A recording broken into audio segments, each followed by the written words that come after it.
Bonjour, chers sœurs et frères en Christ. Nous voici encore pour continuer dans le défi que nous sommes lancés. Nous sommes à la quête de cette foi, la découverte de cette foi que Dieu approuve, cette foi qui sauve, qui donne la vie. Considérant toute la confusion actuelle que nous avons dans nos dénominations, et aussi la confusion au niveau individuel de la vie des chrétiens, des croyants, nous avons estimé que ce thème est essentiel, non seulement par rapport à ça, mais aussi par rapport au fait que, comme au Hébreux 11 se dit, sans la foi, il est impossible de plaire à Dieu. Il faut que celui qui s'approche de Dieu croit que Dieu existe et qu'il est rémunérateur de ceux qui le cherchent. Et donc, cela étant, nous pouvons aussi dire que la foi, c'est un concept, disons, une réalité, bon, je veux dire, une entité spirituelle, je veux dire, une entité, une force dynamique spirituelle, c'est une grâce aussi, mais elle est invisible. On ne peut pas appréhender par les yeux humains. C'est pourquoi c'est nécessaire d'essayer de définir le contour pour que chacun de nous puissions nous éprouver. La foi étant quelque chose d'invisible, alors comment pouvons l'appréhender? Bon, nous allons lire un texte. Le texte que je vous propose aujourd'hui, c'est l'Évangile selon Saint Jean, chapitre 2, nous allons lire ensemble le verset 23 au verset 25. Je peux dire, pendant que Jésus était à Jérusalem à la fête de Pâques, plusieurs crurent en son nom, voyant les miracles qu'il faisait. Plusieurs crurent en son nom, voyant les miracles qu'il faisait. Verset 24 dit, mais Jésus ne se fiait point à eux parce qu'il les connaissait tous. Verset 25. Et parce qu'il n'avait pas besoin qu'on lui rendît témoignage d'aucun homme, car il savait lui-même ce qui était dans l'homme. Ce passage, par rapport à la foi, nous donne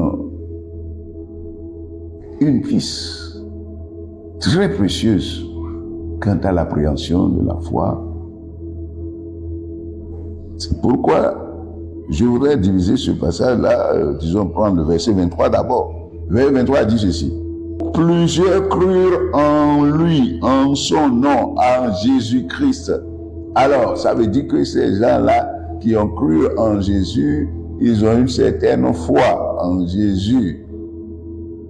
Et comment ils ont constaté, si le texte dit cela, c'est que ces foi étaient accompagnées par un certain nombre d'œuvres. C'est des gens qui étaient accrochés à la personne du Seigneur Jésus, ils écoutaient Jésus, ils étaient saisis par l'autorité de ses enseignements, ils étaient épatés et ils voyaient les miracles que le Seigneur Jésus faisait, ils l'admiraient et ils étaient prêts à sacrifier beaucoup de choses pour être toujours dans la présence de Jésus-Christ. Mais la Bible nous dit, le verset 24, marquant une opposition forte, dit, mais Jésus ne se fiait point à eux. Jésus ne se fiait pas à eux. Voilà des gens qui croient en Jésus, mais Jésus ne croyait pas en eux. Parce que lui, il a d'autres paramètres, d'autres métriques pour appréhender la foi et la véracité, valider la véracité de la foi des uns et des autres. Et ce passage, qui est un passage essentiel quand nous lisons donc la Bible par rapport à la question de la foi, révèle aussi un caractère essentiel de Dieu, un principe. Si nous voulons connaître Dieu, ça révèle une nature de Dieu que toi et moi ne devons jamais sous-estimer dans nos relations avec Dieu. Le passage nous dit que Jésus, lui, la raison pour laquelle il ne se fiait pas à eux, c'est parce que lui, il savait ce qui était caché en l'homme, ce qui est caché dans le cœur de l'homme. Et ce principe qui était déjà énoncé dans l'Ancien Testament, à une occasion bien donnée, je voulais qu'on aille découvrir ce que la révélation biblique dit à cet effet. Premier livre de Samuel, allons dans le premier livre de Samuel, chapitre 16. Premier livre de Samuel, chapitre 16. Le contexte dans ce chapitre, c'est quoi?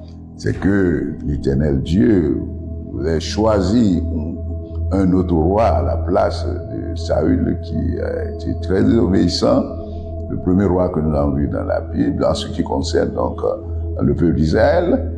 Et là, il a envoyé le grand prophète Samuel dans la maison d'Isaïe, et les fils d'Isaïe devaient défiler devant lui afin que, par l'Esprit de Dieu qui était sur Saül, il puisse discerner celui que Dieu a élu pour remplacer le roi Saül. Et donc, pendant que la Bible dit dans le verset 6, lorsqu'ils entraient, c'est-à-dire Samuel était là et les enfants entraient, il se dit, c'est-à-dire Samuel se dit en voyant Eliab, certainement loin de l'Éternel ici devant lui. Verset 7 dit, et l'Éternel dit à Samuel, ne prends point garde à son apparence et à la hauteur de sa taille, car je l'ai rejeté. L'Éternel ne considère pas ce que l'homme considère. L'homme regarde à ce qui frappe les yeux, mais l'Éternel regarde au cœur. C'est essentiel, mon frère et ma soeur. Ça nous révèle comment Dieu traite avec nous, les croyants, les hommes.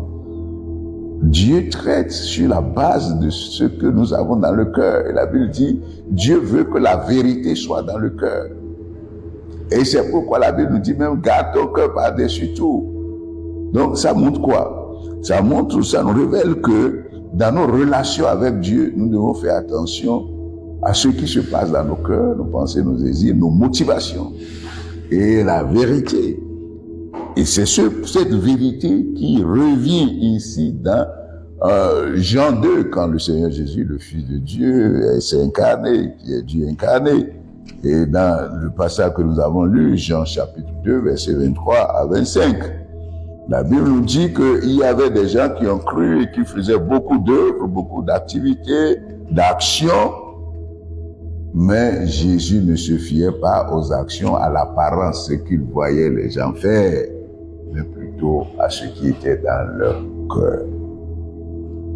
Ces gens-là, c'était des gens qui ont formulé leur conviction envers Jésus sur la base des miracles qu'ils voyaient. Ils avaient la foi, conviction, basée sur les miracles qu'ils voyaient.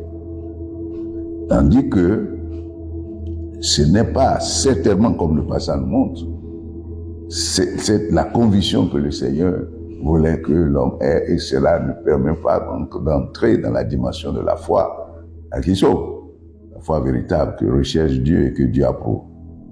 Dans ce sens donc, nous voyons quelque chose d'essentiel et cela justifie le thème que nous avons aujourd'hui où, dans la plupart de nos dénominations, que ce soit au niveau des serviteurs de Dieu, des pasteurs, qu'au niveau des frères et sœurs, nous avons la même confusion aujourd'hui. C'est-à-dire quoi? Les gens vont faire beaucoup d'actions, les gens vont prier comme des chrétiens, les gens vont chanter comme des chrétiens, les gens vont danser comme des chrétiens, faire les collectes, donner la dîme, les offrandes comme des chrétiens.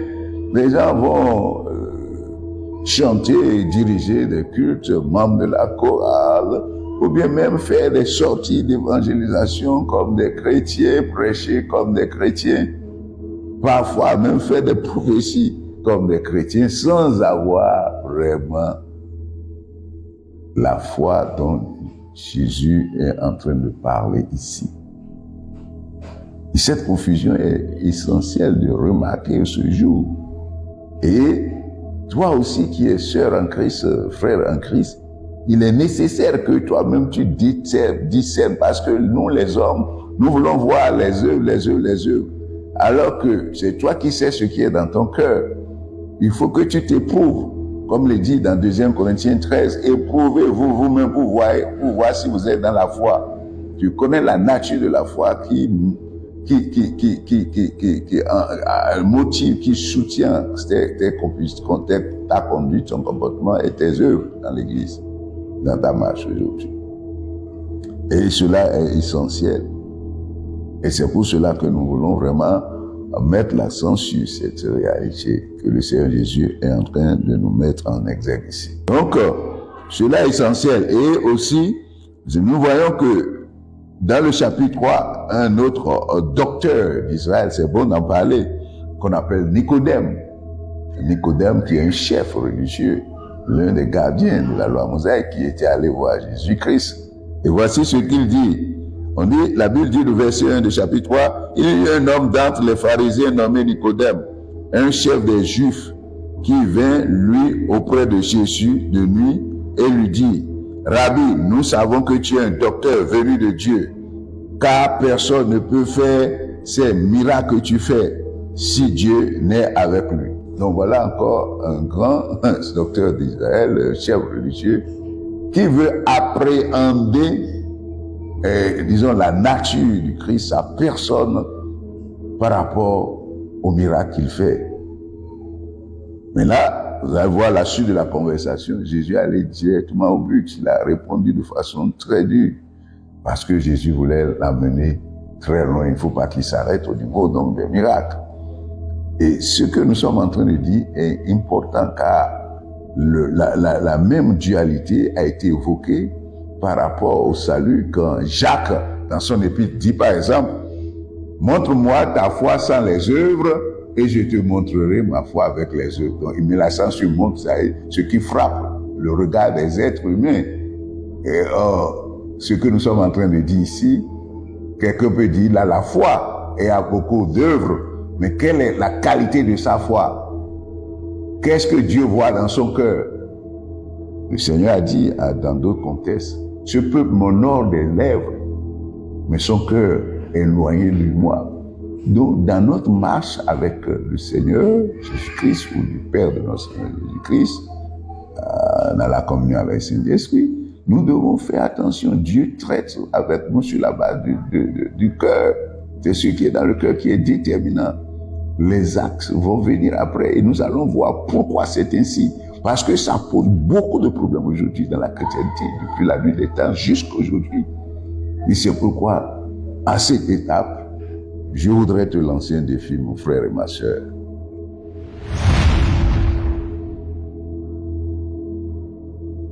Quel type de foi tu as? Quelle est la nature de la foi que tu as? Est-ce seulement les actions que nous voyons? Est-ce que les actions que nous voyons nous permettent de conclure que tu as la foi que Dieu approuve? C'est une question pour toi. Que le Seigneur t'éclaire, que le Seigneur nous aide tous. Soyez bénis. Amen.